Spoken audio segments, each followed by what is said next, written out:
Je vais comparer deux scénarios, celui d'un film d'animation DreamWorks avec celui d'un biopic. Voici La Route d'Eldorado, un bon film loupé de 2000 qui a été un échec commercial. Je vous dirai pourquoi je le trouve bon, mais qu'il est loupé. Et voici The Lost City of Z, un film bof, mais réussi de 2016 qui a été un échec commercial. Je vous dirai pourquoi je le trouve bof, mais qu'il est réussi. J'ai choisi ces films parce qu'ils parlent tous les deux du mythe des cités d'or en Amérique. D'ailleurs, je vous déconseille d'utiliser de l'or pour des chantiers comme ça. L'or, c'est plus mou que l'étain. Alors, sur la durée, ça va se déformer, déjà. Et puis à chaque déménagement, ça va prendre des pètes dans tous les sens. Bref, l'or, c'est pas terrible en dehors de l'électronique. Pour le côté chantier de la chaîne, c'est ok. La vraie histoire des cités d'or. Commençons par revenir sur la véritable histoire de la quête d'Eldorado, et plus généralement sur la quête des cités d'or. Je vais la faire courte parce que sinon ça serait le sujet de toute la vidéo. Tout commence à la fin du XIIIe siècle quand Marco Polo a fait son long voyage en Asie. Il y a vu beaucoup de choses, et notamment les pagodes Shwedagon en Birmanie. Voilà, facile de trouver une cité d'or aujourd'hui avec Wikipédia. Ça a dû me prendre 5 minutes. Mais après Marco Polo, le temps a passé jusqu'à Christophe Colomb, qui a cherché à faire son voyage entre l'Europe et l'Asie en passant direct par l'Atlantique. Et Monsieur Colomb, il voulait les voir, ces fameuses cités en or. Sauf qu'il n'est pas arrivé en Asie, comme c'est bien connu. Ça aurait pu s'arrêter là, mais en Amérique du Sud, les gens ne manquaient pas d'or. Et ils se racontaient des mythes comme celui d'un roi qui se couvrirait d'or avant de se plonger dans un lac. Et du coup, les conquistadors se sont dit que logiquement, en Amérique aussi, il devait y en avoir des cités d'or. C'était aussi très vendeur auprès des rois quand il s'agissait de demander des fonds pour une expédition de l'autre côté de l'océan.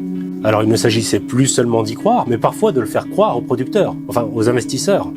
Et ce qui est amusant sans l'être, en fait c'est juste ironique, mais c'est pas drôle du tout, bref, il y a eu des tonnes d'or trouvées en Amérique du Sud, sans exagérer. Des tonnes et des tonnes. Mais à aucun moment les conquistadors se sont dit que c'était suffisant, et qu'ils le tenaient en quelque sorte entre les mains, leur Eldorado. Bah non, s'il y avait des tonnes d'or, c'est qu'il y avait encore plus d'or caché quelque part.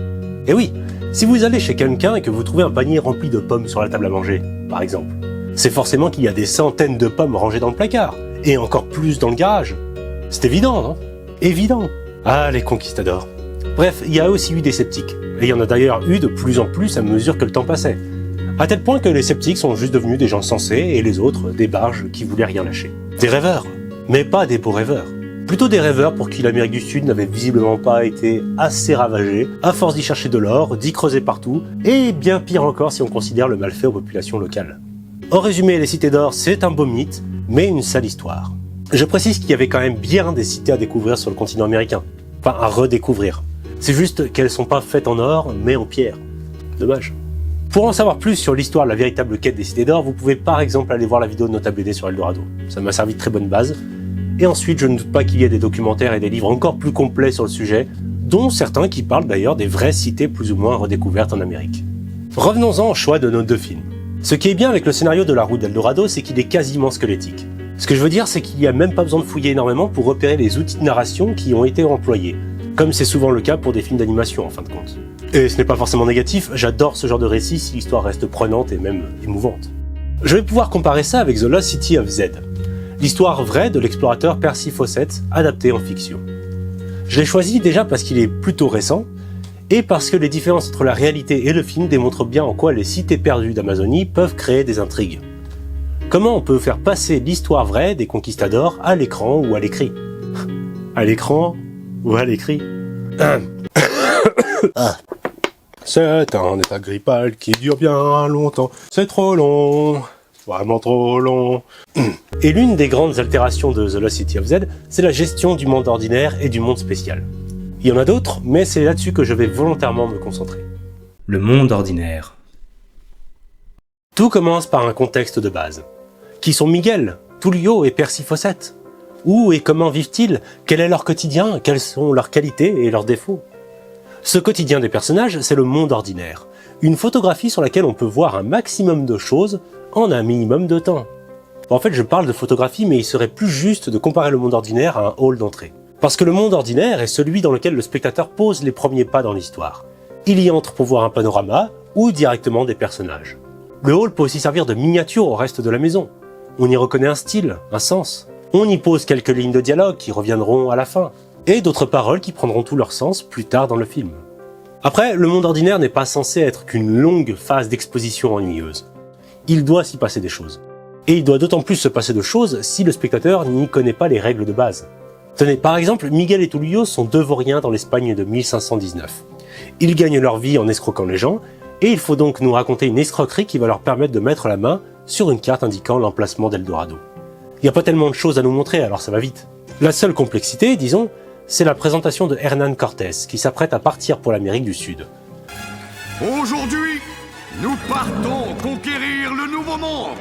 Pour l'Espagne, pour la gloire et pour l'or. J'en ai rien à secouer de ta vie, si tu savais. Cortés est un véritable explorateur de l'histoire, / politicien, / colonisateur, esclavagiste, tueur. Le premier défaut du film, c'est sans doute de trop vite le présenter. Toute ma vie, je l'ai traité de trou du cul. Eh bien, regardez le résultat. Tout le monde l'appelle... Le sanguinaire. Le sanguinaire. On reste plus longtemps dans le monde ordinaire avec The Lost City of Z. Parce qu'il faut montrer que le personnage principal, Percy Fawcett, est d'abord un militaire avant d'être un explorateur. Son passif a de l'importance. Il faut aussi qu'on nous montre la Royal Geographic Society, cette société londonienne qui gère tout ce qui est cartographie. Et surtout, la vraie différence, c'est qu'on est dans une histoire qui commence en 1905 et qu'en 1914, il va falloir parler de la Première Guerre mondiale à laquelle Percy a participé. Il va donc y avoir plusieurs retours vers le monde ordinaire dans Z. Mais c'est pas encore le moment de s'y attarder. Ah, et ouais, maintenant, au lieu de dire la route d'Eldorado et The Lost City of Z, je vais simplement dire Eldorado et Z. Question de rythme et une pincée de flemme. Il y a une chose essentielle qui doit se produire dans le monde ordinaire. Dans Eldorado, c'est une carte indiquant l'emplacement d'Eldorado qui motive Miguel, mais pas Tullio. Tullio sera motivé plus tard, quand sur le continent américain, Miguel trouvera une preuve que la carte pourrait être fiable. Et dans Z, Percy Fawcett est approché par la Royal Geographic Society, ou la RGS, pour aller cartographier la frontière entre la Bolivie et le Brésil. D'abord, il refuse, mais on lui parle alors de son père qui avait une très mauvaise réputation. Ce qui signifie qu'accepter et réussir la mission serait une façon de laver l'honneur de la famille. Dans un cas comme dans l'autre, il faut commencer par accepter l'aventure. Et s'il est possible que ça se fasse sans hésitation, on a plus souvent affaire à un refus dans un premier temps. Dans Eldorado, c'est Tullio qui fait contrepoids, et c'est à Miguel de se montrer convaincant pour que l'aventure débute réellement. Dans Z, le refus dure très peu de temps, juste le temps que le président de la RGS parle de l'honneur entaché de Percy. Mais si le refus dure moins longtemps, la contrepartie c'est que la motivation est moins grande. C'est à ça que sert le refus. Il laisse le temps à la motivation de grandir. Mais il ne faut pas exagérer si l'on a des trucs comme ça. Excusez-moi, je m'appelle Eric Lencher. Charles Xavier. Allez vous faire enculer tous les deux. Le seuil est son gardien. Bon, avec tout ça, on commence à s'approcher des vrais bails. Miguel, Tullio et Percy sont enfin en Amérique. Et ils ne sont pas loin de quitter leur monde ordinaire. Oui, pour l'instant, ils sont juste en transition. En fait, passer du monde ordinaire au monde spécial n'est pas une simple formalité. C'est la première grande épreuve pour les personnages principaux. Le spectateur lui-même s'est habitué au monde ordinaire, et il faut maintenant le préparer à en prendre plein la vue. Et là vient ce que certains narratologues appellent le gardien du seuil. Perso, je trouve que ça en jette. C'est pour ça que j'en fais des caisses. Le gardien du seuil peut prendre plusieurs formes, et il ne s'agit même pas forcément d'un être vivant. Plus encore, il peut y en avoir plusieurs. Et son rôle est de tester la détermination de nos trois explorateurs, Miguel, Tullio et Percy, pour qu'ils montrent qu'ils ont le potentiel d'aller jusqu'au bout de leur film. Dans Z, on a deux gardiens qui vont de pair. Le premier, c'est la rivière. Elle est dangereuse pour son courant, sa faune, les maladies qu'on peut y choper, le temps qu'il faut pour la remonter, le fait qu'on peut y perdre des provisions, etc. L'autre gardien, ce sont en fait plusieurs gardiens, les Amérindiens. Ils peuvent se montrer hostiles, leur langage n'est pas le même que celui des explorateurs, leur culture non plus. Et selon les préjugés de Percy et des autres Anglais, ce ne sont que des sauvages. Mais pourtant, le gardien du seuil n'est pas le méchant de l'histoire. Le méchant et le gardien sont deux archétypes différents. Alors s'il faut en général battre le méchant, le gardien du seuil doit lui être compris. Fawcett et les siens apprennent à naviguer sur la rivière, en même temps de la cartographier, et donc de savoir à quoi elle ressemble vraiment. Et l'apprentissage est encore plus flagrant avec les autres gardiens, les Amérindiens. Parce que Percy apprend à communiquer avec eux, il leur offre deux cadeaux, son chapeau et sa plaque, et en reçoit une peinture rituelle à s'appliquer sur le visage. Malgré la peur de manger de l'humain, parce que oui, la tribu est cannibale, il accepte toutefois de manger avec eux. Et il fait bien parce que même si la tribu présentée dans le film est cannibale, c'est un cannibalisme religieux. Il s'agit de manger un membre de la tribu pour assimiler son essence vitale et sa force. Évidemment, ce n'est pas un mets destiné aux étrangers. Bon, ça ne veut pas dire que manger de l'humain en devient plus convenable, mais je n'ai pas vraiment les outils pour juger. Je ne suis ni théologue, ni anthropologue, ni même nutritionniste ou chef cuistot. Bref, les Anglais de passage ont eux droit à du poisson frais, ce que j'aurais aussi préféré. Et ils découvrent d'ailleurs que le poisson est pêché en quantité parfaitement raisonnable. Ce qui les étonne, parce que la technique de pêche des Amérindiens pourrait leur permettre de remplir des dizaines de paniers en une seule journée à vue de nez. Et la compréhension de ces gardiens va encore plus loin, parce que Percy se rend compte des préjugés qu'il avait. Il voit que ceux qu'il appelait lui-même des sauvages sont en fait des êtres humains organisés, qui gèrent des récoltes bien plantées en rangée droite, avec une bonne distance entre chaque plant, dans une jolie petite clairière pour prendre le soleil. Tout ça de la même façon que les Anglais eux-mêmes le feraient. C'est une précision mathématique. Une fois que ces deux gardiens du seuil ont été compris, Percy a passé le test.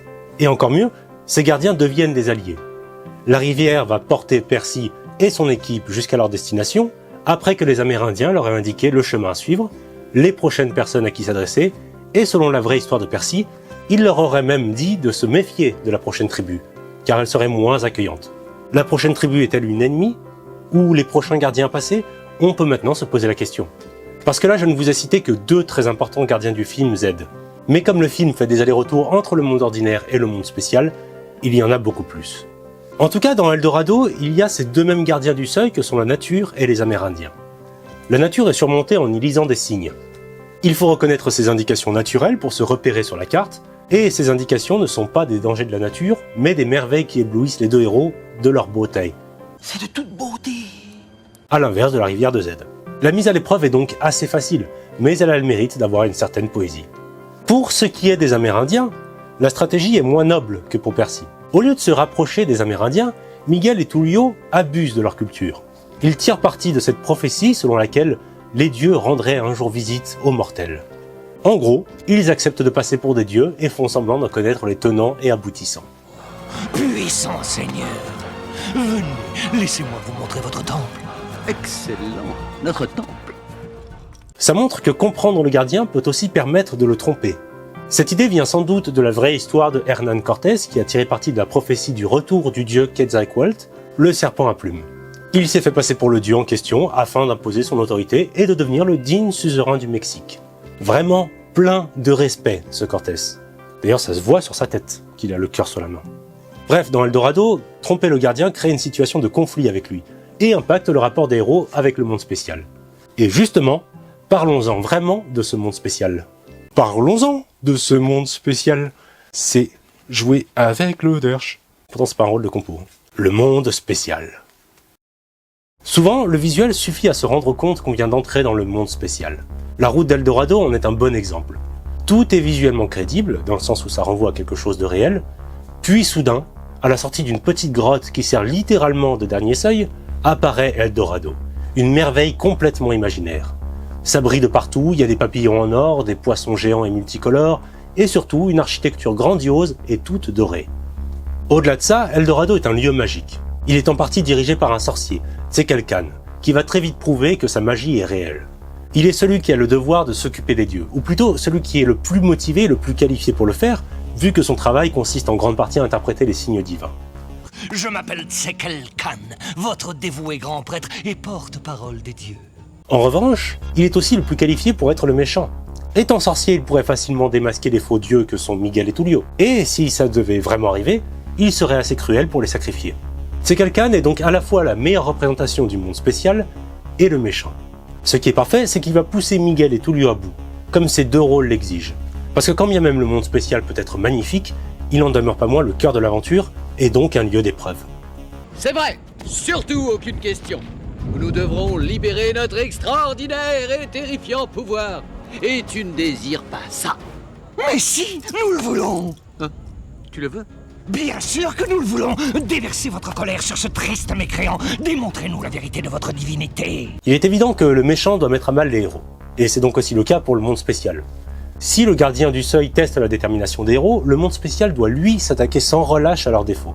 Il doit les exposer au grand jour, à tel point que les héros eux-mêmes puissent en devenir conscients, et qu'ils puissent au choix s'en débarrasser, ou s'y accrocher de toute leur force.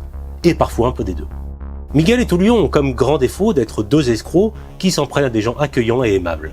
Ils vont donc se sentir de plus en plus mal à l'idée de faire ce qu'ils font, puisque leur couverture ne tient qu'à un fil, et que si on sait qu'une punition serait logique en cas de démasquage, c'est qu'on sait qu'on a fait quelque chose de mal. Dans Eldorado, Miguel va regretter de profiter de ce peuple accueillant, et Tullio va apprendre à faire passer l'or après l'histoire d'amour qu'il commence à vivre avec Shell. Et en parlant de Shell, s'il doit y avoir un troisième personnage principal dans l'histoire, c'est bien elle. Elle est a priori originaire d'Eldorado, le monde spécial. Mais d'une certaine façon, sa rencontre avec Miguel et Tullio est sa façon personnelle d'entrer dans un monde spécial. Ce qui montre qu'un monde spécial peut simplement être une rencontre. Bref, Shell s'inscrit très bien dans le fil de l'histoire puisque comme les deux escrocs, son but est de prendre de l'or pour quitter Eldorado avec. Et comme Tullio, l'amour prendra pour elle aussi le pas sur la cupidité. Mais le monde spécial peut aussi prendre forme peu à peu à l'écran. Ça dépend encore une fois du seuil à franchir. Dans Z, les choses sont progressives. Et les créateurs du film en jouent d'ailleurs très bien grâce à une scène assez intéressante. Celle de l'entrée de Percy dans un camp anglais au sein même de la forêt amazonienne. Le décor est déjà sauvage, mais il se joue un opéra sur scène.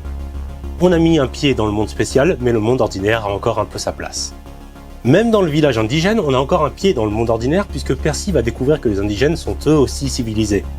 Le vrai monde spécial, ce serait a priori l'endroit où la civilisation prend fin. Le monde spécial, c'est en fait littéralement la nature sauvage.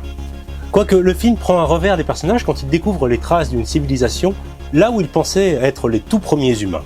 Les tout premiers humains de l'histoire de l'humanité, je précise. Bref, Percy et son équipe ont trouvé des morceaux de poterie au milieu de rien. Preuve qu'il devait y avoir là une civilisation. Et comme dans la vraie histoire, de retour à Londres en 1914, Percy va ressortir un vieux document, le manuscrit 512, parlant d'une architecture de type romaine avec une entrée dans ce style. Et caché au cœur de la forêt, avec beaucoup d'or à y ramasser. Percy note un Z sur sa carte de l'Amazonie, et c'est donc le nom qu'il donnera à cette cité qu'il veut maintenant trouver. Le monde spécial, qui devait normalement être la nature sauvage et inexplorée, devient la cité perdue de Z, que Percy se met en tête de trouver. Et jusqu'au bout, la quête du monde spécial Z restera potentiellement un rêve inexistant, le film refusant de faire un choix trop marqué quant à son existence ou non. Et dans Eldorado, le monde spécial est un endroit théoriquement parfait, où tout ne serait que bonheur et richesse. Et qu'on parle de monde parfait ou de rêve, on peut rapporter ça à un monde très spécial, l'utopie. Donc, un monde très spécial, l'utopie. Oui, l'Eldorado comme l'Atlantide, et d'une certaine manière Z, ce sont ce qu'on appelle les utopies. Le terme, comme l'idée, vient d'un livre de Thomas More datant de 1516, 3 ans avant le départ de Hernán Cortés pour le Mexique. Cet enfoiré. Et le livre de Thomas More est tout simplement nommé l'Utopie. Enfin, le nom complet au moment de sa publication en 1518 était De optimo republicae statu, deque novae, in sura utopia liberus uere auerus, nec minus salutaris quam festius gravissimi dissertimique vitomae mori inclita equitatis londinensis quis et vice comitis. Et sans chercher à invoquer un démon, ça donnerait La meilleure forme de communauté politique est la nouvelle île d'Utopie. Un vrai livre d'or non moins salutaire qu'agréable par le très éloquent Thomas More, citoyen et shérif de l'illustre cité de Londres. Bon, non seulement c'est trop long, mais en plus ça se la pète. Imaginez un peu si le dernier film Napoléon s'était appelé Le pire empereur du monde et son titre de Napoléon Ier. Un vrai film d'or non moins authentique que renversant par l'inégalable Ridley Scott, citoyen américain plus malin que tous les historiens américains ou même du monde. Si les historiens y voient des inexactitudes historiques, vous assumez que c'est votre vision de l'homme. Ma réponse à eux, c'est qu'est-ce que vous savez? Qu'est-ce que vous en savez? Vous y étiez? Non. Oh, ça c'est pas très gentil. Bon, encore une fois, je vous renvoie à Nota Bene qui s'est exprimé bien mieux que moi sur le sujet. L'utopie, c'est bien connu, c'est ni plus ni moins qu'un endroit parfait. C'est assez rattaché à la politique, et c'est d'ailleurs pour parler de politique que Thomas More l'a inventé. Il faut imaginer un fonctionnement sociétal impeccable, juste et durable. Et des histoires avec des utopies, il y en a à l'appel. Rapture de BioShock, Cocoon de FF13, Spectre de Big Fish, Zootopia, Dinotopia, Ecotopia, Utopia, et la liste peut continuer encore longtemps. Et là, c'est le moment où je lâche mon « j'y reviendrai » en détail dans une vidéo entièrement dédiée.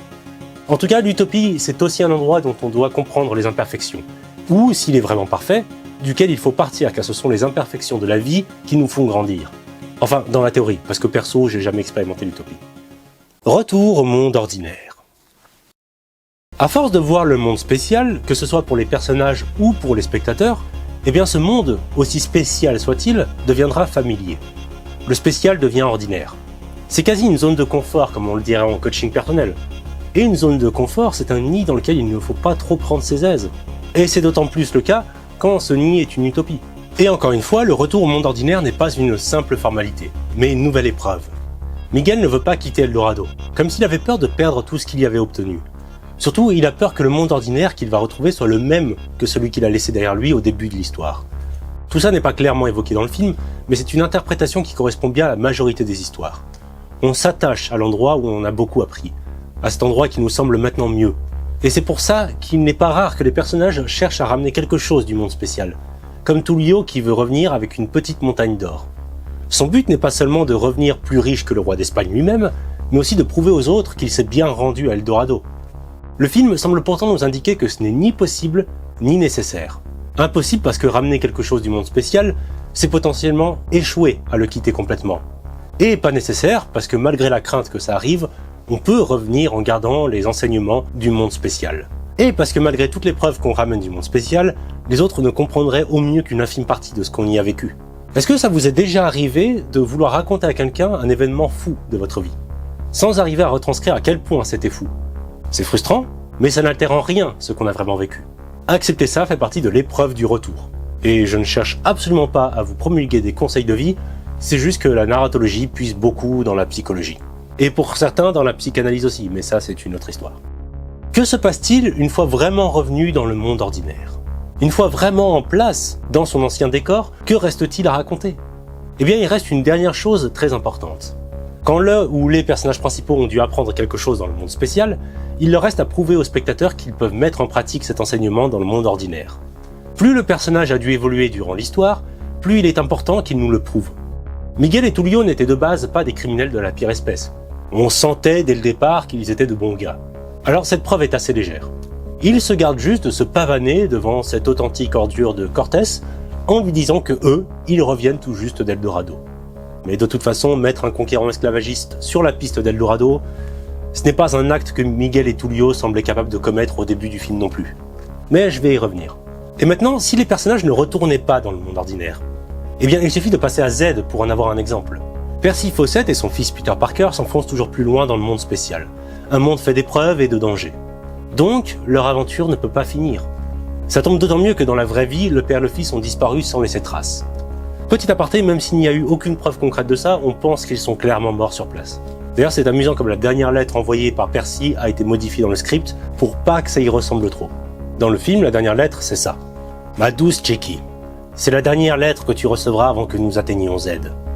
Le reste de l'expédition s'apprête à rentrer. Jack s'acquitte magnifiquement de sa tâche. Aujourd'hui, nous sommes arrivés dans une tribu d'Indiens qui nous a parlé d'une grotte inconnue de tous, hormis des membres de leur clan. Ils nous ont décrit un énorme rocher couvert de peinture représentant des hommes et des chevaux. Son emplacement correspond peut-être à l'entrée de Z. Le chef s'est montré très généreux envers nous. Son attitude me rappelle une nouvelle fois que nous sommes tous faits de la même argile.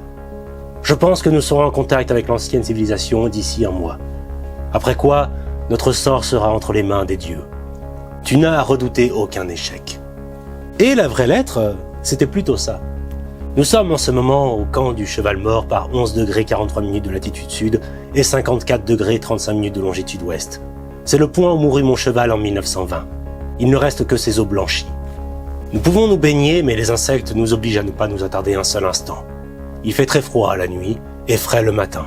Mais vers le milieu de la journée arrive la chaleur et les insectes, et jusqu'à 6 heures du soir, nous souffrons au camp un véritable martyr. Vous n'avez à craindre aucun échec. Optimiste. Optimiste. Bref, gardons la version poétique du film où on nous fait penser qu'ils ont possiblement trouvé Z. Le film semble pourtant ne pas pouvoir se passer d'un retour au monde ordinaire. Mais c'est le spectateur qui y revient sans les héros. Et ce qui est très joli, c'est cette dernière scène où l'on voit la femme de Percy, Nina Agnès Patterson, discuter avec le secrétaire de la RGS. Bien qu'elle soit dans le monde ordinaire, son esprit est prisonnier du monde spécial parce que les siens n'en sont pas revenus.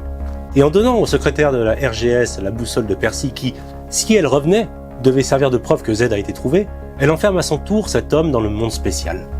Percy et son fils ne sont pas arrivés à bout du monde spécial, et le monde spécial semble alors s'être étendu, au point que le dernier plan du film soit Agnès qui sort du bâtiment pour se perdre dans la forêt, et qui, elle non plus, ne pourra plus en sortir.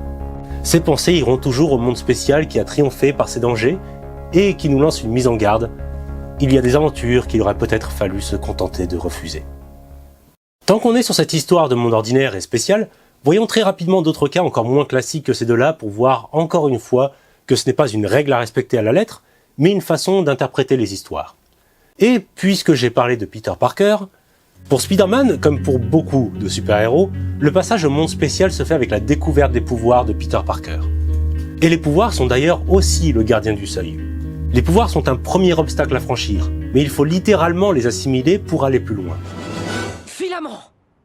Et surtout, dans Spider-Man, il n'y a pas de vrai retour possible au monde ordinaire.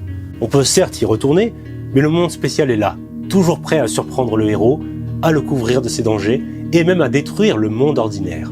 Dans les films de super-héros, il n'est d'ailleurs pas rare d'avoir cet arc où le héros souhaiterait perdre ses pouvoirs, soit retourner au monde ordinaire de façon définitive. Mais il doit alors apprendre que le monde spécial sera quand même là, et qu'on a besoin de lui pour en protéger le monde ordinaire. J'en ai rien à secouer de ta vie, si tu savais. Les super-héros sont alors condamnés à vivre entre deux mondes. Dans Matrix, ce qui est amusant, c'est que le monde ordinaire est d'abord la simulation, et le monde spécial est la vraie vie. Mais, dès que Neo sort de la simulation, c'est alors en y retournant qu'il poursuit son aventure. En fait, on peut dire qu'il y a inversion des mondes. Le monde spécial aura toujours été cette simulation dans laquelle on peut éviter des balles et sauter d'immeuble en immeuble, mais il faut être conscient que le monde spécial est spécial pour qu'il le soit. Bon, si vous vous souvenez, je disais au début de la vidéo que la route d'Eldorado était loupée, et que The Lost City of Z était bof. Pour ce qui est de Z, c'est un avis très personnel, puisque je n'aime pas vraiment le concept de biopic. Un problème récurrent des biopics, selon moi, c'est qu'il faut toujours déformer les faits pour en faire un scénario qui se tient. Parfois les changements sont globalement acceptés, et parfois l'histoire est carrément trahie. Z est un cas un peu entre les deux. Plutôt respectueux, quand même. Par exemple, on peut pas raconter correctement la participation de Percy Fawcett à la Première Guerre mondiale. Au fond, c'est une bonne occasion de nous montrer que Percy reste obnubilé par sa quête de Z. Mais j'ai un peu de mal à croire que ça soit resté sa priorité pendant 4 ans de guerre. Et la fin est poétique, mais me paraît très peu crédible, notamment vis-à-vis de cette réécriture de la dernière lettre de Percy.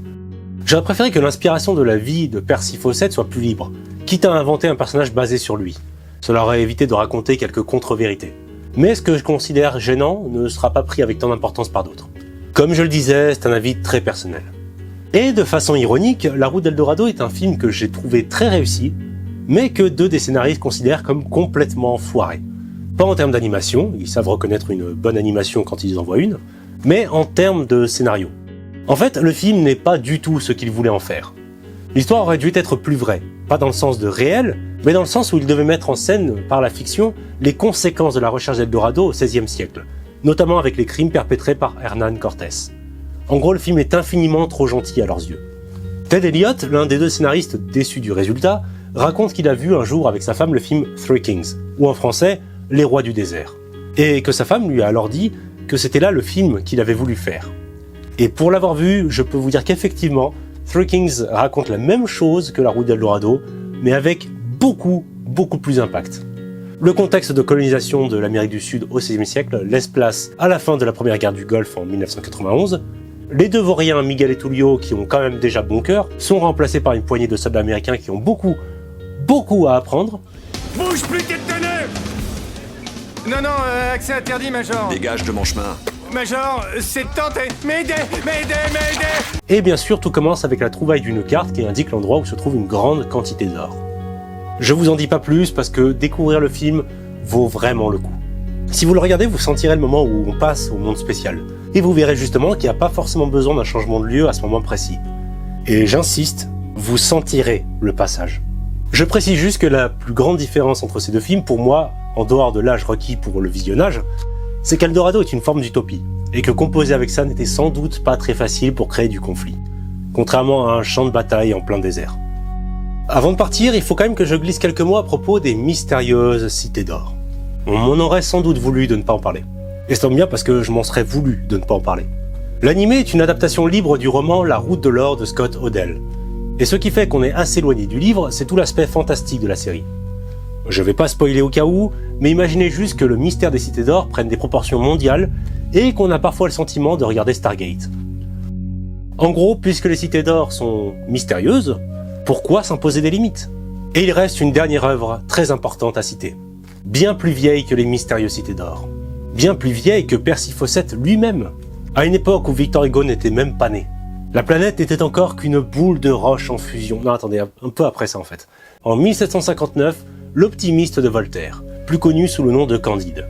Je vais pas refaire le programme scolaire, alors disons simplement que le temps de 2 chapitres, Voltaire nous montre avec Eldorado qu'un monde parfait, une utopie quoi, C'est un monde dans lequel l'ambition n'a pas sa place. Pas d'épreuve, pas d'évolution. En même temps, pas besoin vu que tout est déjà super nickel. Et encore une fois, l'emploi de l'utopie par Voltaire est une bonne façon de parler de politique et de façon plus large, de philosophie. Ça s'appelle l'état de grâce. On est seul, on est triste, et puis tout à coup on rencontre un ami, et c'est comme si les nuages se déchiraient. Il y a du soleil, ça brille. Tout ce qu'on touche se transforme en or. Ok, d'accord. C'est très joli, en tout cas, moi je me tire. Et voilà. Merci d'avoir regardé cette vidéo jusqu'au bout. Je vais pas épiloguer, mais je tenais à m'excuser si certains aspects de la vidéo ont l'air d'être un peu traités par-dessus la jambe. Je savais qu'il y aurait beaucoup de choses à dire sur le sujet, mais je m'attendais quand même pas à autant. En tout cas, j'espère que vous aurez apprécié la vidéo. On se retrouve bientôt pour un autre chantier. Et que dire. Sinon, n'arrêtez jamais de viser votre propre Eldorado. J'ai pas beaucoup mieux. Ne serrez jamais la main de Midas. Bref, salut!